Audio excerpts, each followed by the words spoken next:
Hi everyone, welcome to Indian reaction. आदाब, अस्सलामु अलैकुम। आज हम जिस वीडियो पर रिएक्शन देने वाले हैं, यह वीडियो बहुत ही खास है। आज की इस वीडियो में हम जानेंगे रमजान के 3 ऐसे घंटे जिस पर इबादत करना सबसे ज्यादा खास यानी बहुत ही कीमती वक्त है। ये 3 घंटे वो कौन कौन से घंटे हैं, किस टाइम पे है, मुफ्ती साहब से हम पूरी डिटेल में जानेंगे।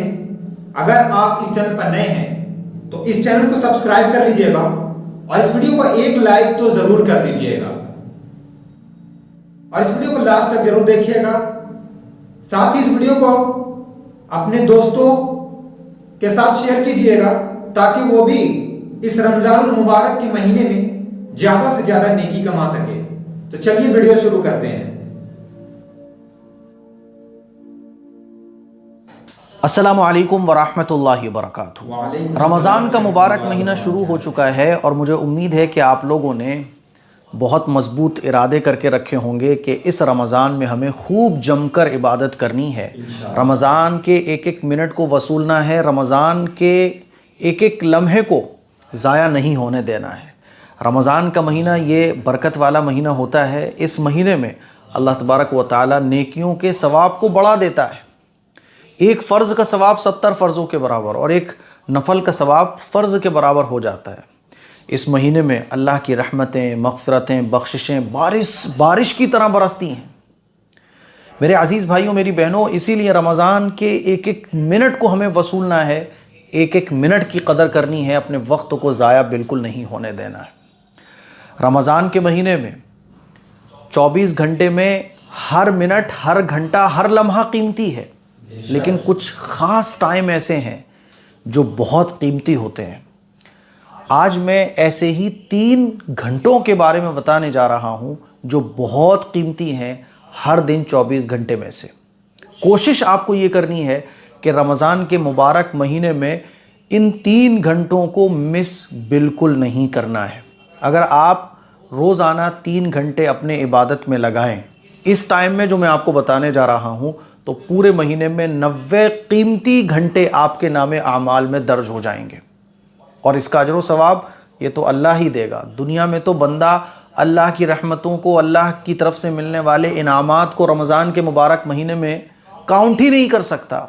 इतना अल्लाह नवाजता है रमज़ान के मुबारक महीने में। तो आइए जानते हैं वो 3 कीमती घंटे कौन कौन से हैं। पहला कीमती घंटा है आपका तहज्जुद के वक्त का। तहज्जुद का 1 घंटा, रात का आखिरी हिस्सा, जब आप सहरी के लिए उठते हैं ना, तो सहरी करने का जो टाइम है उससे 1 घंटे पहले उठो आप और वो 1 घंटा अपनी इबादत में लगाओ। तहज्जुद का वक्त ये वैसे ही बहुत कीमती है और रमज़ान के मुबारक महीने में अल्लाह अकबर, अल्लाह अकबर। आपको पता है ना, 5 वक्त की फ़र्ज़ नमाज़ों के बाद जो सबसे अहम नमाज है वो नमाज कौन सी है? तहज्जुद की नमाज है।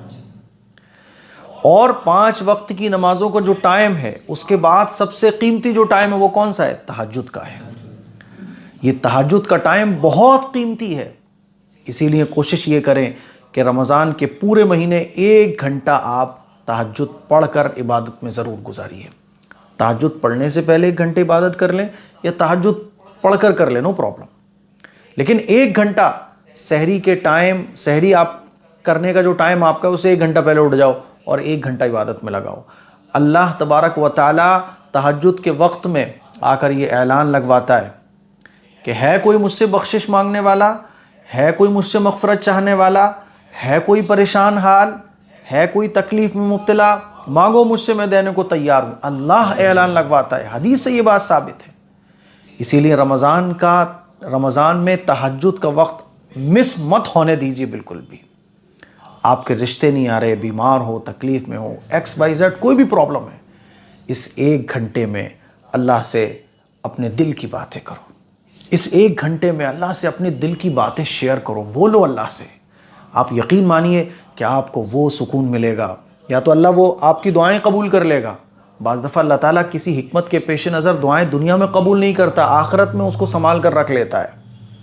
लेकिन दिल को सुकून आपको ऐसा मिलेगा कि फिर अल्लाह वालों की तरह आपको जो प्रॉब्लम होगी उस प्रॉब्लम में भी मज़ा आने लगेगा। तो पहला घंटा कौन सा है? तहज्जुद के वक्त का। दूसरा अहम जो घंटा है वो है फजर की नमाज पढ़ने के बाद से लेकर सूरज के तुलू होने तक का। ये घंटा भी बहुत कीमती है। अल्लाह के नबी सल्लल्लाहु अलैहि वसल्लम के बारे में आता है कि हुजूर अलैहिस्सलातु वस्सलाम फजर की नमाज पढ़ने के बाद मुसल्ले पर तशरीफ़ रखे रहते और ज़िक्र व अस्कार में मशगूल रहते। मुसल्ले से हुजूर तब उठते थे जब सूरज तुलू हो जाता था, तो इशराक की नमाज़ पढ़ने के बाद हुजूर मुसल्ले पर से उठते थे। और अल्लाह के नबी का इरशाद भी है, हदीस है कि जो शख्स फ़जर की नमाज़ पढ़े और फजर की नमाज़ पढ़ने के बाद अपनी जगह बैठे रहे, ज़िक्र व अस्कार में मशगूल रहे, कुरान मजीद की तिलावत करता रहे, यानी अल्लाह की ज़िक्र व अस्कार तस्बीह वगैरह में मशगूल रहे, अल्लाह की याद में रहे, और सूरज निकलने तक वो अपनी जगह बैठा रहे। जब सूरज निकल आए तो 2 रकात या 4 रकात इशराक की नियत से पढ़े तो अल्लाह ताला उसको मुकम्मल हज और उम्रे का सवाब अता फरमाता है। और हदीस में आता है कि हुजूर ने ये जुमला कि इसको हज और उम्रे के बराबर सवाब मिलेगा, ये लाइन हुजूर ने 3 मरतबा बयान फरमाई। आप अंदाज़ा कीजिए कि फजर की नमाज़ पढ़ने के बाद अपनी जगह मुसल्ले पर बैठे रहना, और इतना बैठे रहना कि सूरज तुलू हो जाए। सूरज निकलता है ना तो उस वक्त ऐलान लगता है फजर का टाइम ख़त्म हो चुका है, अब क़ज़ा नमाज 20 मिनट बाद पढ़ी जाएगी। तो वो जो 20 मिनट गुजरने के बाद 2-4 रकात इशराक की नमाज की नियत से जो 2-4 रकात पढ़ी जाती हैं वो पढ़ें आप, तो सवाब कितना है? 1 हज 1 उम्रे का, यानी रोज़ाना आपको हज उम्रे का सवाब मिलेगा। तो मेरे अजीज़ भाइयों, मेरी बहनों, ये टाइम बहुत कीमती है। आमतौर पर हम क्या करते हैं, फजर की नमाज़ पढ़ी, फटाक से घर आते हैं, सो जाते हैं। 1 घंटा और सब्र कर लो, क्योंकि रमज़ान का महीना है ही सब्र वाला, अपने आप को थकाने का। 1 घंटा और सब्र कर लो, बैठे रहो, कुरान मजीद की तिलावत कर लो, कुछ नहीं तो अल्लाह की याद में बैठे रहो, बस ऐसे ही अल्लाह को याद करते रहो, अल्लाह की नेमतों को याद करते रहो। और जब ये सूरज निकल आए तो इशराक की नमाज़ पढ़ लो। बताऊंगा मैं इंशाल्लाह फिर कभी इशराक की नमाज़ पढ़ने का तरीका क्या है, सारी नफली नमाज़ें बताऊंगा। तो दूसरा घंटा ये बहुत कीमती है। तीसरा घंटा है आपका इफ्तार के वक्त का। इफ्तार का वक्त जो है ना बहुत कीमती है। अल्लाह के नबी सल्लल्लाहु अलैहि वसल्लम का मुबारक इरशाद है कि अल्लाह ताला रोज़ेदार की दुआ कबूल फरमाता है इफ्तार के वक्त। इफ्तार का वक्त बहुत कीमती है। इफ्तारी थोड़ी सी कम दस्तरखान पर हो चलेगा, लेकिन इफ्तारी बनाने और दस्तरखान को भरने के चक्कर में किचन में आपका टाइम निकल जाए, मर्द हजरात का बाज़ार में सामान लाने में टाइम निकल जाए, ये कितनी बड़ी महरूमी की बात है। इसीलिए तीसरा जो अहम घंटा है, इफ्तारी बहुत पहले बनाओ। इफ्तारी ज़्यादा बनाने के चक्कर में मत पड़ो, किचन में आपका टाइम निकल जाए, आपका बाज़ार में निकल जाए। शॉर्ट खाने बनाओ जो जल्दी बन सकते हो, है ना। इफ्तार करने के बाद बना लो, रात को बना लो खाने पीने के लिए, लेकिन इफ्तार या बना सकते हो आप, लेकिन हमारा ये जो घंटा है इफ्तार के वक्त का 1 घंटा, ये बहुत कीमती है, ये हमसे मिस नहीं होना चाहिए। कम से कम इतना तो हो कि कुछ ख़वातीन किचन में हो, कुछ ख़वातीन जो है ना दस्तरखान पर बैठ कर दुआएँ मांग रही हों। मर्द हज़रात कामों से पहले फ़ारिग हो जाएं, बच्चों को पहले फ़ारिग कर लो और दस्तरखान बिछा कर इफ्तार के वक्त दुआएँ मांगो, कुरान मजीद की तिलावत कर लो। ये 1 घंटा बहुत कीमती है। इस वक्त जो दुआएं मांगी जाती हैं, अल्लाह के नबी का इरशाद है कि अल्लाह ताला दुआएं कबूल फरमाता है। तो ये 3 घंटे मेरे अजीज़ भाइयों, मेरी बहनों, रमज़ान के मुबारक महीने में इन 3 घंटों को वसूलने की कोशिश करें। 3 घंटे ना सही तो आधा घंटा, आधा घंटा भी ना सही तो 15 मिनट, इन 3 वक्त में कुछ ना कुछ इबादत करने की ज़रूर कोशिश करें। ये मैं आप लोगों को बताना चाह रहा था। तो मुझे उम्मीद है कि आज का वीडियो आपको पसंद आया होगा, और इस वीडियो को बनाने का मकसद पहले इसलिए है ताकि पूरा रमज़ान हम वसूल सकें इन 3 घंटों में इबादत करके। इस क्लिप को शेयर करें, दूसरों तक पहुँचाएँ। अस्सलामु अलैकुम वरहमतुल्लाहि वबरकातुहू।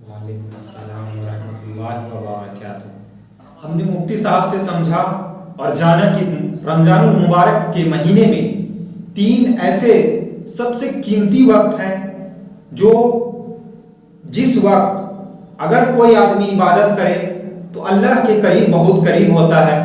अल्लाह सुब्हानहू व तआला इस वक्त की दुआएं कबूल करते हैं। अल्लाह सुब्हानहू व तआला इन 24 घंटों में इस 3 वक्त, जो 3 घंटे हैं, ये बहुत ही कीमती हैं। एक है तहज्जुद का वक्त यानी शहरी के समय, दूसरा है फजर की नमाज के बाद सूरज निकलने से पहले तक जो है, अगर जैसे फजर की नमाज पढ़ी और नमाज पढ़ने के बाद 2 रकात कम से कम इशराक की नमाज पढ़ ली तो 1 हज और 1 उम्रे का सवाब है।